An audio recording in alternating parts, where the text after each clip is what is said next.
Shalom sahabat Mitra Rema. Hari ini tanggal 24 Mei 2022 kita akan sama-sama mendengarkan firman Tuhan yang terambil dalam kitab Kejadian 8 ayat yang ke-21 yang berkata demikian.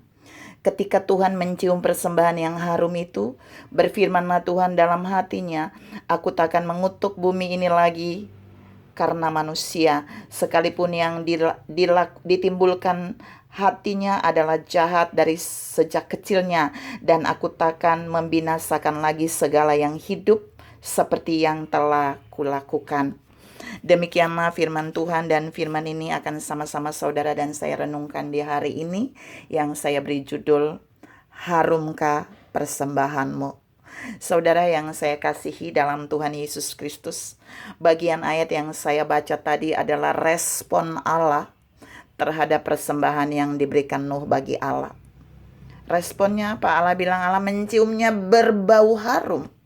Dan ini tantangan buat saudara dan saya. Harumkah persembahan kita kepada Allah? Harumkah korban persembahan yang saudara dan saya berikan bertahun-tahun kepada Allah? Kita mau lihat, saya mau share ada 3 poin pagi ini buat saudara dan saya tentang bagaimana korban persembahan kita bisa berbau harum di hadapan Allah. Yang pertama, kita lihat dari kitab Kejadian 8, kita naik 1 ayat dari yang tadi saya baca di ayat yang ke-20. Korban persembahan yang Nuh persembahkan kepada Allah itu harum karena Alkitab berkata Nuh mempersembahkan hewan yang tidak haram. Saudara yang saya kasihi dalam Tuhan Yesus Kristus, artinya persembahan hewan yang Nuh berikan di mezbah itu bagi Allah, itu bukan korban yang haram. Itu bukan korban yang cacat. Itu bukan korban yang buruk. Itu bukan korban yang bernoda. Itu bukan korban yang menjijikkan Allah, tapi korban yang kudus, yang benar-benar menyenangkan Allah. Dan korban ini sama seperti yang Habel berikan kepada Allah waktu dia mempersembahkan lembu ternak yang terbaik kepada Allah yang sulung. Apa yang mau Tuhan katakan buat saudara dan saya di poin 1 ini? Tuhan mau waktu saudara dan saya mempersembahkan korban kepada Allah, Dia mau saudara dan saya memberikan korban yang terbaik, bukan korban yang sisa, bukan korban yang sudah lesu, yang cacat. Lalu kita tinggal, ini satu-satunya terakhir dan kita berikan, bukan. Tapi dari apa yang kita punya, kita harus mempersembahkan yang terbaik kepada Allah. Persembahan yang terbaik itu dijadikan sebagai korban, dan jika kita memberikannya kepada Allah, terjadilah bau yang keluar dari persembahan itulah harum, dan Allah akan menciumnya harum. Ini yang pertama. Yang kedua, kita mau lihat di dalam Roma 12 ayat yang pertama. Di situ Paulus menulis dalam firman, kita harus mempersembahkan tubuh kita sebagai persembahan yang hidup, yang kudus, dan yang berkenan kepada Allah. Nah, persembahan tubuh kita ini harus diberikan kepada Allah itu hidup, bukan persembahan yang mati karena dosa, bukan persembahan tubuh yang hidup di dalam dosa, bukan persembahan tubuh yang tidak bertobat, tapi kita harus mempersembahkan tubuh kita yang hidup di dalam kebenaran, yang hidup keluar dari dosa, yang hidup berpegang pada firman Allah. Itu persembahan yang kudus, yang hidup, yang berkenan kepada Allah. Persembahan tubuh kita yang menjauhkan dosa, itu waktu kita datang dan membawanya kepada Allah, itu akan mengeluarkan harum. Dan ingat, Allah mencium keharuman itu. Kita tidak bisa menipu Allah waktu kita mempersembahkan tubuh kita kepada Allah dan di dalamnya ada cacat karena dosa, ada noda karena dosa. Allah mau persembahan kita adalah persembahan yang terbaik, yang kudus, yang berkenan kepada Allah. Yang terakhir, yang ketiga, dan ini yang menjadi puncak pembahasan saya. Yang ketiga, kita bisa lihat di dalam Mazmur 141 ayat yang kedua. Di sana Daud bilang begini. Daud bilang, biarlah doaku adalah bagimu seperti persembahan ukupan, dan tanganku yang terangkat seperti persembahan korban pada waktu petang. Kalau saudara lihat baik-baik ayat itu, sebenarnya Daud melakukan 2 persembahan. Persembahan ukupan itu persembahan yang menghasilkan bau wangi-wangian, seperti yang Harun lakukan di bait Allah. Harun masuk ke bait Allah, dia membakar wangi-wangian. Jadi nggak ada korban hewan di sana.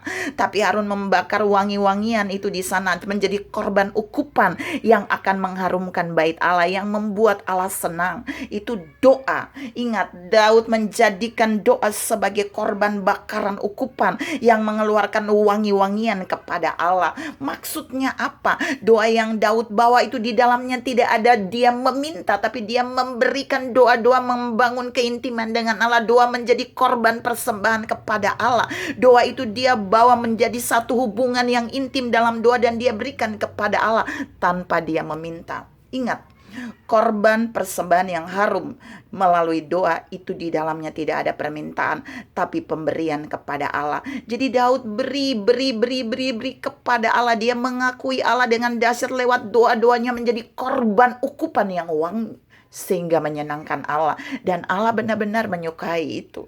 Dan bukan itu saja, di ayat itu Daud bilang dia mengangkat tangan dan hatinya kepada Allah sebagai korban persembahan. Jadi Daud juga mengangkat hati dan tangan, itu bicara tentang pujian dan penyembahan. Dia memberikan pujian dan penyembahan menjadi korban wangi-wangian yang dia bawa kepada Allah di bait Allah, yang dia bawa kepada Allah di pondok Daudnya, yang dia bawa kepada Allah sebagai korban yang mengeluarkan bau wangi. Karena itu Allah menyukai apa yang Daud berikan. Daud memberikan pujian, Daud memberikan penyembahan, Daud juga memberikan doa, dan dia menjadikan itu sebagai korban persembahan yang dia bawa kepada Tuhan. Tuhan mau mengajar saudara dan saya untuk bagian ini. Mungkin saudara dan saya berdalil tidak ada korban binatang. Kita berdalil, kita tidak luput dari dosa tubuh kita. Tapi di bagian yang ketiga Allah menantang saudara dan saya. Kita punya doa, kita punya pujian dan penyembahan. Dan kita harus memberikan itu menjadi korban wangi-wangian kepada Allah. Korban yang akan menghasilkan bau wangi, sehingga ketika Allah mencium itu, Allah benar-benar menemukan di dalamnya ada berbau harum. Saudara yang saya kasih dalam Tuhan Yesus Kristus, waktu saudara dan saya menjadikan doa, pujian, dan penyembahan sebagai korban yang kita bawa kepada Allah, itu pasti mengeluarkan wangi-wangian harum. Tapi kalau kita menjadikan doa, pujian, dan penyembahan sebagai modus untuk kita datang pada Allah, lalu kita mau minta dan memaksa Allah melakukan sesuatu bagi kita, itu bukan korban.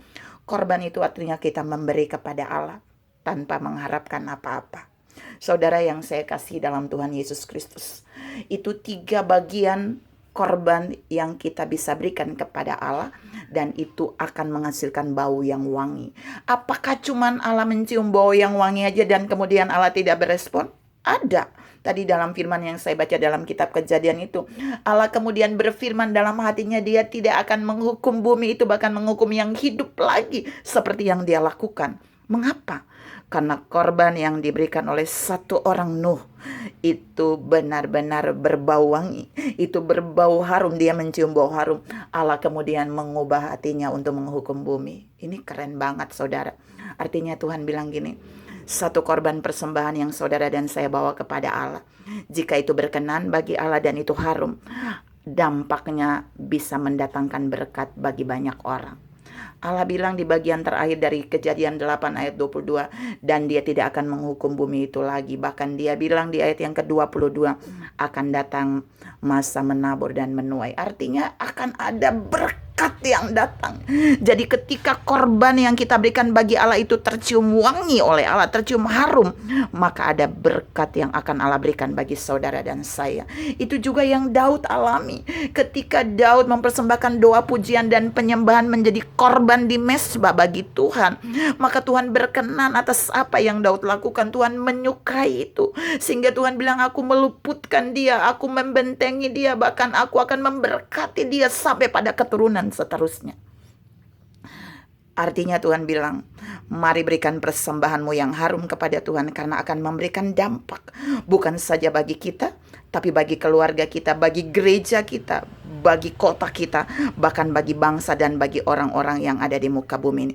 Korban yang harum itu akan mengubah hati Allah untuk memberkati kita, bahkan memberkati orang lain yang diam di bumi ini. Tuhan memberkati saudara berlimpah. Salam memberikan persembahan yang harum bagi Tuhan. Amin.